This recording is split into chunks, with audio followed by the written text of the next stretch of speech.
সব শেষ, তাই না? চারিদিকে তাকিয়ে দেখুন, কিচ্ছু নেই, শুধু শূন্যতা, আর বুকের ভেতর একটা চাপা কষ্ট যা কাউকে বোঝানো যাচ্ছে না। আয়নার সামনে দাঁড়ালে যে মানুষটাকে দেখা যায় তাকে আজ বড্ড অচেনা লাগছে। আপনি কি আজ পরাজিত? আপনি কি আজ ক্লান্ত? জীবনের এই দৌড়ে আপনি কি ছিটকে পড়েছেন রাস্তার ধারে? হয়তো আপনি ব্যবসায় আপনার সব পুঁজি হারিয়েছেন, হয়তো আপনি পরীক্ষায় বারবার ফেল করেছেন, হয়তো ভালোবাসার মানুষটি আপনাকে ছেড়ে চলে গেছে, অথবা চাকরির ইন্টারভিউ বোর্ড থেকে অপমানিত হয়ে বের হতে হয়েছে। আপনার মনে হচ্ছে এই পৃথিবীটা আপনার জন্য নয়। মনে হচ্ছে সৃষ্টিকর্তা বুঝি সবার দিকে তাকিয়েছেন, শুধু আপনার দিক থেকেই মুখ ফিরিয়ে নিয়েছেন।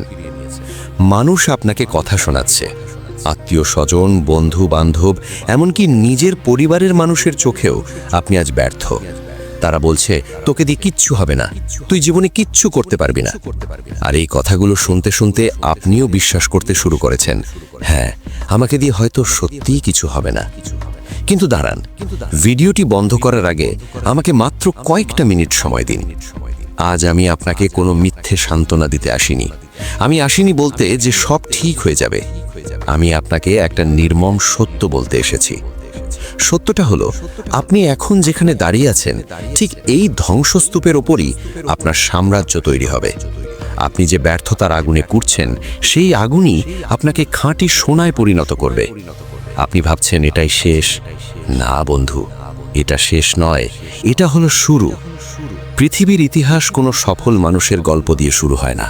পৃথিবীর ইতিহাস শুরু হয় একদল ব্যর্থ মানুষের ঘুরে দাঁড়ানোর গল্প দিয়ে, যারা হেরে যাওয়ার ভয়ে পালিয়ে যায়নি, বরং হারের চোখে চোখ রেখে বলেছিল, আমি আবার আসব। আজকের এই ভিডিওতে আমরা জানব কেন আপনার এই ব্যর্থতা আপনার জীবনের সবচেয়ে বড় উপহার। আমরা দেখব কিভাবে ইতিহাস সেরা মানুষরা মাটির সাথে মিশে যাওয়ার পর আবার আকাশের চাঁদ ছুঁয়েছেন। যদি আপনার বুকে সামান্যতম সাহস অবশিষ্ট থাকে, তবে এই ভিডিওটি শেষ পর্যন্ত দেখুন, কারণ এই ভিডিওটি আপনার জীবন দেখার দৃষ্টিভঙ্গি চিরতরে বদলে দিতে পারে। ছোটবেলা থেকেই আমাদের ব্রেনকে প্রোগ্রাম করা হয়েছে ব্যর্থতাকে ভয় পাওয়ার জন্য। স্কুলে যখন আমরা কোনো বিষয়ে কম নম্বর পেতাম বা ফেল করতাম, তখন আমাদের তিরস্কার করা হতো। সমাজ আমাদের শিখিয়েছে ব্যর্থতা মানেই তুমি অযোগ্য, ব্যর্থতা মানেই তুমি দুর্বল। আমাদের শেখানো হয়েছে ভুল করা পাপ। কিন্তু একবার ভাবুন তো, একটা শিশু যখন হাঁটতে শেখে, সে কি প্রথমবারেই দৌড়তে শুরু করে? সে শতবার পড়ে যায়, সে ব্যথা পায়, কাঁদে, কিন্তু সে কি হাঁটা ছেড়ে দেয়? সে কি ভাবে, না, হাঁটা আমার জন্য নয়? না, সে আবার উঠে দাঁড়ায়, কারণ তার ডিএনএতে হার মানার কোড নেই। কিন্তু বড় হওয়ার সাথে সাথে সমাজ আমাদের সেই লড়াকু মানসিকতাটাকে হত্যা করে ফেলে। ব্যর্থতা আসলে কি? ব্যর্থতা কোনো ফুল স্টপ নয়, এটা একটা কমা। ব্যর্থতা হলো জীবনের ফিডব্যাক মেকানিজম। আপনি যখন কোনো কাজে ব্যর্থ হন, তখন জীবন আপনাকে সিগন্যাল দিচ্ছে, তোমার পদ্ধতিতে ভুল আছে, পদ্ধতিটা বদলাও, লক্ষ্য নয়। বিজ্ঞানের ভাষায় একে বলে নিউরোপ্লাস্টিসিটি। আপনি যখন কোনো ভুল করেন এবং সেই ভুল থেকে শিক্ষা নিয়ে আবার চেষ্টা করেন, তখন আপনার মস্তিষ্কের নিউরনগুলো নতুন এবং শক্তিশালী কানেকশন তৈরি করে। অর্থাৎ আপনি যতবার ব্যর্থ হয়ে আবার চেষ্টা করেন, আপনি ততবার আগের চেয়ে বেশি বুদ্ধিমান ও শক্তিশালী হয়ে ওঠেন। যারা জীবনে কখনো ব্যর্থ হয়নি, তারা আসলে নতুন কিছুই চেষ্টা করেনি। তাদের মস্তিষ্ক কমফর্ট জোনে থাকতে থাকতে ভোঁতা হয়ে গেছে। আর আপনি ব্যর্থ হয়েছেন মানে আপনি যুদ্ধের ময়দানে ছিলেন। আসুন ইতিহাসের ধুলো ঝেড়ে কিছু দৃশ্য দেখে আসি। কল্পনা করুন এমন একজন মানুষের কথা, যার স্কুলের শিক্ষকেরা তাকে বোকা বলে বের করে দিয়েছিলেন। তাকে বলা হয়েছিল তার মাথা নাকি পচা ডিমের মতো ফাঁপা। বড় হয়ে তিনি যখন লাইট বাল্ব আবিষ্কারের চেষ্টা করছেন, তখন একবার নয়, দুবার নয়, তিনি 10,000 বার ব্যর্থ হয়েছিলেন। হ্যাঁ, আমি টমাস আলভা এডিসনের কথা বলছি। যখন একজন সাংবাদিক তাকে জিজ্ঞেস করেছিলেন, এতবার ব্যর্থ হয়ে আপনার কেমন লাগলো, এডিসন হেসে উত্তর দিয়েছিলেন, আমি তো ব্যর্থ হইনি, আমি কেবল 10,000টি এমন পথ খুঁজে পেয়েছি যা দিয়ে কাজ হয় না। আজ আপনার মাথার ওপরে যে বৈদ্যুতিক আলো জ্বলছে, তা ওই মানুষটির 10,000 বার না থামার ফল। এবার আসুন এক ডিভোর্সি মায়ের গল্প শুনি। হাতে টাকা নেই, বাচ্চা কোলে নিয়ে সরকারি ভাতার ওপর বেঁচে আছেন। তার লেখা পাণ্ডুলিপি নিয়ে তিনি 12টি প্রকাশনীতে ঘুরেছেন। 12 জন প্রকাশক তার মুখের ওপর দরজা বন্ধ করে দিয়েছে, বলেছে জাদু টাদুর গল্প কেউ পড়বে না। তিনি হাল ছাড়েননি। 13তম প্রকাশক তার বই ছাপতে রাজি হয়। আজ আমরা তাকে চিনি জে.কে. রাউলিং নামে, হ্যারি পটারের স্রষ্টা, যিনি আজ বিলিয়নিয়ার। যদি তিনি সেই 12 বারের ব্যর্থতায় থেমে যেতেন, তবে আজকের এই রূপকথা আমরা পেতাম না। কর্নেল স্যান্ডার্সের কথা ভাবুন। 65 বছর বয়সে তিনি দেউলিয়া হয়ে যান। হাতে সম্বল মাত্র $105। তিনি তার মুরগির রেসিপি নিয়ে মানুষের দাঁড়ে দাঁড়ে ঘুরতে শুরু করলেন। আপনারা জানেন তাকে কতবার প্রত্যাখ্যান করা হয়েছিল? 1009 বার। 1009 জন তাকে না বলার পর একজন হ্যাঁ বলেছিল। আজ সারা বিশ্বে KFCর হাজার হাজার আউটলেট। 65 বছর বয়সেও যদি কেউ শুরু করতে পারে, তবে আপনি কেন পারবেন না? আপনার তো এখনো পুরো জীবন পড়ে আছে।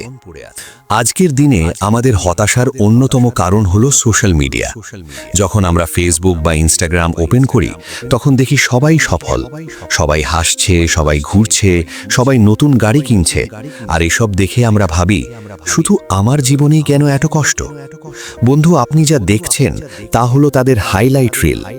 কেউ তার ব্যর্থতার গল্প স্ট্যাটাসে দেয় না, কেউ তার কান্নার ছবি আপলোড করে না। আপনি লিওনেল মেসিকে ব্যালন ডিওর হাতে হাসতে দেখেন, কিন্তু আপনি দেখেননি তার ছোটবেলার হরমোন ডেফিসিয়েন্সি রোগের যন্ত্রণা। আপনি দেখেননি 2014 সালের ওয়ার্ল্ড কাপ ফাইনালে হারের পর তার কান্না। আপনি দেখেননি বারবার জাতীয় দল থেকে অবসর নেওয়ার মানসিক চাপ। তিনি যদি হাল ছেড়ে দিতেন, তবে আজকের 2022 সালে আর্জেন্টিনা ওয়ার্ল্ড কাপ পেত না। ইলন মাস্ক আজ বিশ্বের অন্যতম ধনী ব্যক্তি, কিন্তু আপনি দেখেননি যখন তার রকেট বারবার ক্র্যাশ করছিল। 2008 সালে তার হাতে কোনো টাকা ছিল না। স্পেসএক্স এবং টেসলা দুটোই বন্ধ হয়ে যাওয়ার উপক্রম হয়েছিল। সবাই তাকে পাগল বলেছিল, কিন্তু তিনি রিস্ক নিয়েছিলেন। মনে রাখবেন, হিরে অন্ধকারে মাটির নিচেই তৈরি হয়, শোরুমের আলোয় নয়। আপনি এখন মাটির নিচে আছেন, তার মানে আপনি তৈরি হচ্ছেন। প্রেশার বা চাপ ছাড়া কয়লা কখনো হিরে হতে পারে না। আপনার ওপর এখন যে চাপ যাচ্ছে, সেটা আপনাকে চূর্ণ করার জন্য নয়, আপনাকে হীরায় পরিণত করার জন্য। মোটিভেশন শুনে সাময়িক উত্তেজনা আসে, কিন্তু সেটা বেশিক্ষণ থাকে না।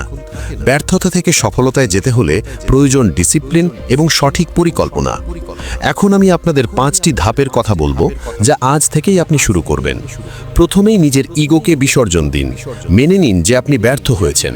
অজুহাত দেওয়া বন্ধ করুন। ওর জন্য পারিনি, ভাগ্য খারাপ ছিল, এসব বলা দুর্বলদের লক্ষণ।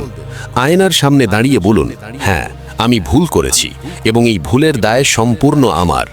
যেদিন আপনি দায় নেবেন, সেদিনই আপনার হাতে ক্ষমতা বা পাওয়ার ফিরে আসবে। কান্না পাচ্ছে? কাঁদুন। চিৎকার করতে ইচ্ছে করছে? করুন, কিন্তু সেটা একটা নির্দিষ্ট সময়ের জন্য। নিজেকে বলুন, আমি আগামী 24 ঘন্টা এর জন্য মন খারাপ করব, কিন্তু 25তম ঘন্টায় আমি আবার কাজে নামব।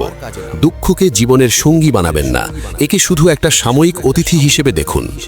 নিজেকে প্রশ্ন করুন, আপনি কেন শুরু করেছিলেন? আপনার লক্ষ্য কি ছিল? শুধু কি টাকা ইনকাম করা, নাকি নিজেকে প্রমাণ করা, নাকি পরিবারের মুখে হাসি ফোটানো? যখন আপনার ওয়াই বা কেন শক্তিশালী হবে, তখন কোনো হাও বা কিভাবে আপনাকে আটকাতে পারবে না। আবেগ সরিয়ে যুক্তি দিয়ে ভাবুন, কেন ব্যর্থ হলেন? কোথায় কমতি ছিল? স্কিলে, প্ল্যানিংয়ে, নাকি প্রচেষ্টায়? সফল মানুষদের জীবনী পড়ুন, তাদের স্ট্র্যাটেজি ফলো করুন। মনে রাখবেন, গাধার মতো পরিশ্রম করলেই হবে না। সিংহ যেভাবে নিশানায় ফোকাস করে, সেভাবে স্মার্টলি কাজ করতে হবে। বসে বসে প্ল্যান করবেন না, কাজে নেমে পড়ুন। ছোট ছোট পদক্ষেপ নিন। প্রতিদিন নিজেকে 1% করে উন্নত করুন। 1 বছরে সেটা 37 গুণ উন্নতিতে পরিণত হবে। আপনাদের চাইনিজ ব্যাম্বু ট্রি বা বাঁশ গাছের গল্পটা বলি। যখন এই গাছের বীজ রোপণ করা হয়, তখন কৃষককে প্রতিদিন জল ও সার দিতে হয়। প্রথম বছর মাটির ওপরে কিছুই দেখা যায় না। দ্বিতীয় বছর জল ও সার দেওয়া চলতে থাকে, কিন্তু কোনো চারা বের হয় না। তৃতীয় বছর, চতুর্থ বছর একই অবস্থা, কোনো চিহ্ন নেই। অনেকে হয়তো ভাববে গাছটা মরে গেছে, পরিশ্রমটা বৃথা। কিন্তু পঞ্চম বছরে হঠাৎ একদিন মাটি ফুঁড়ে চারা বের হয় এবং বিস্ময়করভাবে মাত্র 6 সপ্তাহে সেটা 90 ফুট লম্বা হয়ে যায়। প্রশ্ন হলো, গাছটি কি মাত্র 6 সপ্তাহে 90 ফুট বেড়েছে? না, গাছটি বেড়ে উঠতে সময় নিয়েছে 5 বছর 6 সপ্তাহ।